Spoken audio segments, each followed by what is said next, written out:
Indonesia, salam Nusantara dari Sabang sampai Merauke, dari Minang sampai Pulau Rote. Mantaplah iman kita, mantaplah kasih kita, mantaplah pengharapan kita. Tentunya dalam Yesus Kristus menjadi Tuhan dan Juru Selamat kita dan Juru Selamat dunia. Jangan katakan bahwa Yesus bukan Tuhan, jangan katakan pula bahwa Yesus bukan Juru Selamat. Dia adalah Tuhan, Dia adalah Juru Selamat. Kalau engkau percaya, engkau akan diselamatkan. Engkau tidak percaya, engkau akan dihukum. Dan Yohanes 3 ayat 36. Dan Yohanes 3, Yesus sudah berkata dalam Yohanes 14 ayat yang ke-6, akulah jalan dan kebenaran dan hidup, tiada seorang sampai kepada Allah kalau tidak melalui aku. Dan keselamatan tidak dalam siapapun juga selain dalam Dia Yesus Kristus, karena di bawah kolong langit tidak ada nama lain yang diberikan kepada manusia yang olehnya kita diselamatkan. 104 ayat 12 Petrus berkata demikian. Dan Yohanes 3 ayat 16, karena begitu besar kasih Allah akan dunia ini, sehingga Ia mengaruniakan anaknya yang tunggal, supaya setiap orang percaya kepadanya tidak binasa, melainkan beroleh hidup yang kekal. Dengan hati percaya, engkau dibenarkan. Dengan mulut mengaku, engkau diselamatkan. Puji nama Tuhan.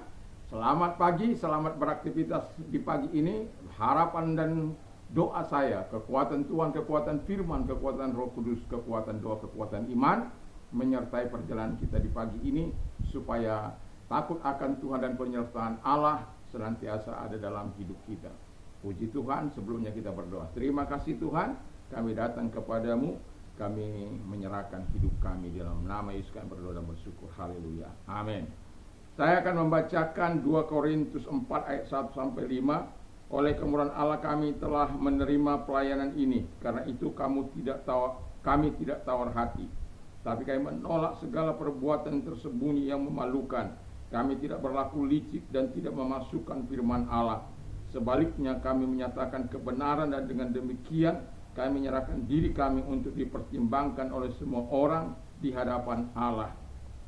3. Jika Injil yang kami beritakan masih tertutup juga, maka ia tertutup untuk mereka yang akan binasa, yaitu orang-orang yang tidak percaya, yang pikirannya telah dibutakan oleh ilah zaman ini, sehingga mereka tidak melihat cahaya Injil tentang kemuliaan Kristus yang adalah gambaran Allah. 5. Sebab bukan dari diri kami yang kami beritakan, tapi Yesus Kristus sebagai Tuhan, dan diri kami sebagai hamba karena kehendak Yesus. Haleluya.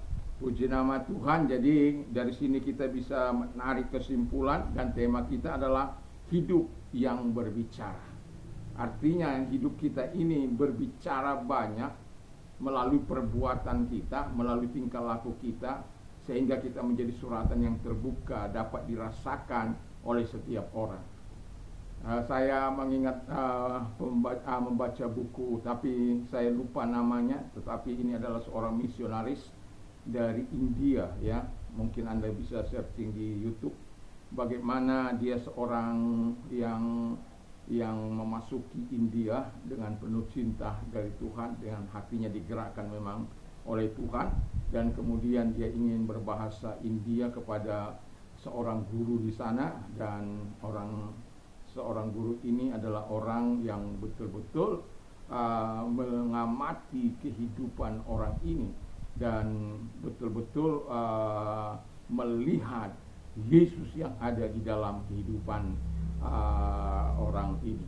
Dan itu sebabnya kita tahu bahwa Mahatma Gandhi itu dengan politik ahimsanya melakukan dengan tanpa kekerasan.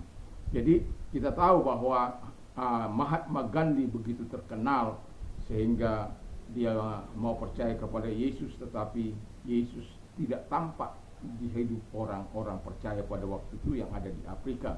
Tetapi melalui orang ini Yesus memang tampak, sehingga dia berkata, tidak, Pak, saya tidak akan mengajar Bapak. Loh, nggak apa-apa, saya akan bayar. Tidak, ada perkataan yang dikeluarkan oleh orang ini, dikatakan ini sangat menggugah kita. Tidak ada seorang pun yang di dekat Anda yang tidak menjadi Kristen. Ini menjadi sesuatu hal yang sangat luar biasa. Dan kita tentu ingin menunjukkan Yesus itu melalui perkataan kita, melalui perbuatan kita. Tetapi orang ini saja tidak mengatakan, tetapi orang sudah melihat Yesus. Dan saya sudah pernah mengatakan tentang seorang China yang bagaimana dia mengalami transformasi Dan orang penginjil berkata, kamu sudah pernah lihat Yesus? Oh, sudah. Dari mana kamu tahu orang ada di sana itu orang jahat, orang yang nggak benar? Tetapi ketika dia menerima Yesus, dia sangat baik. Jadi dia suka menolong orang. Dia tadinya ditakuti orang, suka mengganggu orang, suka memukul orang. Tapi ketika dia menerima Yesus, katanya, jadi dia berubah. Nah, jadi kami tidak pernah melihat kami sudah melihat Yesus melalui dia. Dan itulah sebabnya pentingnya kita sebagai orang percaya menyadari betapa pentingnya selarasnya antara perkataan kita dan perbuatan kita. Ada banyak orang hanya bisa bicara tetapi tidak bisa melakukannya. Dan itu sebabnya sebagai orang percaya, tema kita hidup yang berbicara. Kalau mau hidup jadikan hidup, jikalau hidup yang mau berbicara di dalam kehidupan kita, kita satu, tidak boleh melakukan perbuatan-perbuatan yang memalukan. Jadi kalau kita sebagai orang percaya masih melakukan perbuatan-perbuatan yang memalukan, licik, dusta, tipu menipu, berbohong, tidak membayar utang piutang dan lain sebagainya. Ada banyak orang yang tidak membayar utang piutang. Dan saya ada banyak rugi karena orang tidak membayar utang piutangnya kepada saya.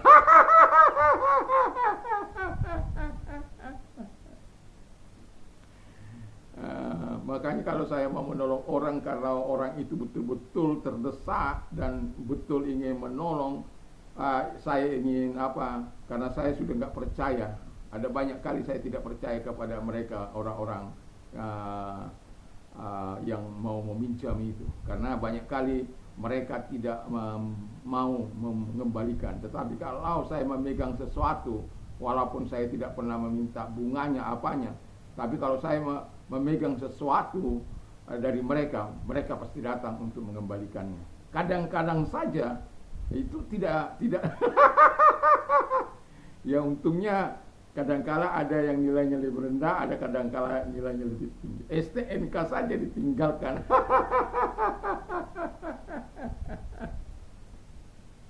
Ya, tapi sebagai orang percaya kita tidak boleh seperti itu. Kita harus bertanggung jawab. Dan kita tahu sebagai orang yang percaya, kita tidak boleh memalsukan firman Tuhan demi kepentingan diri sendiri. Ada banyak kan memalsukan firman Tuhan demi kepentingannya sendiri, demi enaknya sendiri. Tapi sebagai orang yang percaya, jangan lakukan itu. Dan juga jangan melakukan perbuatan-perbuatan tersembunyi yang memalukan. Ya, orang, dia tukang zina itu, dia tukang ini, itu tukang ini, itu. Di tempat-tempat tersembunyi. Tapi kan ada saja orang ya yang melihat. Ya, mungkin dia masuk hotel dengan apa, kan ada saja, apalagi ada CCTV. Dan tetapi ada banyak orang-orang berpura-pura dia di rumah sebagai pelayan, di luar sebagai setan. Di dalam rumah berapi-api, dalam gereja berapi-api, di luar berasap-asap. Itu sesuatu yang tidak berkenan di hadapan Allah, itu penipuan. Yang kedua, kata firman Allah, kita harus hidup dalam kebenaran. Nah, kita perlu hidup dalam kebenaran karena firman Allah itu adalah kebenaran. Kita hidup sesuai dengan firman Tuhan. Kita mentaati firman Allah. Kita mentaati Allah dan mentaati Yesus, mentaati firman-Nya. Itu penting bagi kita, dan kita hidup mengasihi, baik mengasihi Tuhan dan mengasihi sesama kita. Sehingga seperti orang India itu atau orang China itu yang setelah menerima Yesus dia mengalami transformasi, sehingga orang tidak pernah melihat, membaca Injil pun mereka ketika ditanya sudah pernah lihat Yesus, sudah di mana, melalui orang itu. Saya berharap kita semua adalah orang-orang percaya yang betul-betul bisa menunjukkan jati diri Yesus di dalam kehidupan kita, bukan karena kita di tempat orang asing lalu kita menyamakan diri dengan mereka. Dimanapun kita berada, karena apa? Kita adalah orang-orang yang takut akan Tuhan, dan kita sadar the eyes of the Lord are in every place, beholding the wicked and the good. Mata Tuhan itu ada di segala tempat untuk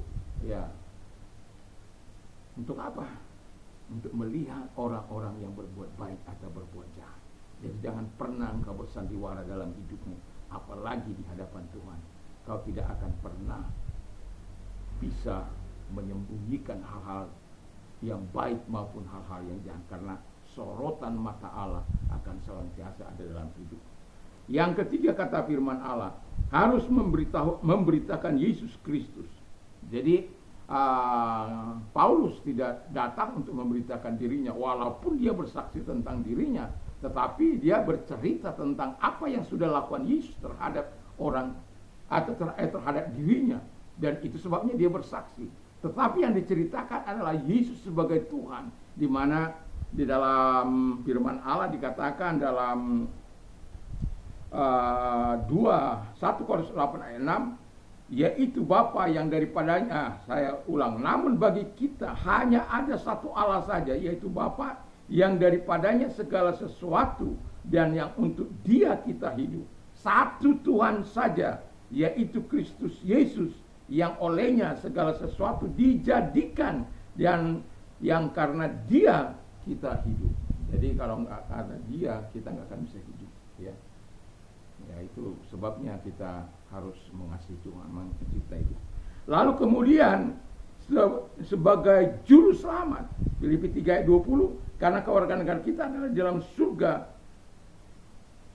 dan dari situ juga kita menantikan Tuhan Yesus Kristus sebagai juru selamat kita. Pertanyaan saya adalah, sudahkah kita hidup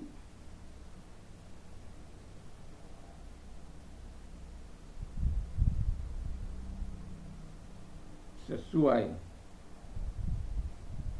dengan hati Yesus? Sudahkah kita juga, walaupun saya katakan tadi, hidup yang berbicara, jadi biarkan tingkah laku kita, hidup kita seperti kita. Biarkan hidup Kristus itu tampak di dalam setiap kehidupan kita, sehingga kita bisa betul-betul menjadi orang yang dikasihi Tuhan dan dikasihi sesama. Hidup yang berbicara.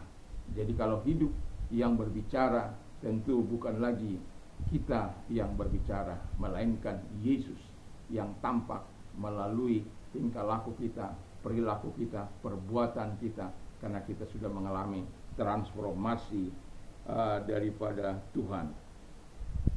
Sudahkah kita hidup dan mulut kita menceritakan Yesus? Hanya kita yang dapat.